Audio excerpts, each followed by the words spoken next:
Iryo higanwa uyu mwaka ni higanwa ridasanzwe kuko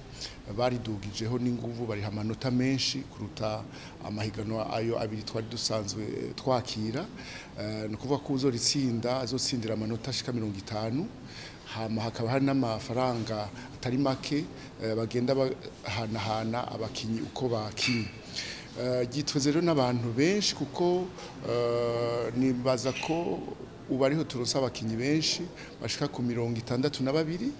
bavuye mu bihugu birenga 31 ntibagiye Burundi kuko turafise umukinyi rurangiranwa muri tennis nawe nyene azoba yitavye iryo higanwa.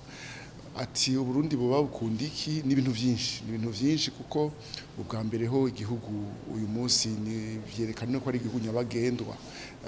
hanyuma ubwa kabiri barakunda ingene abarundi twakira abantu, barakunda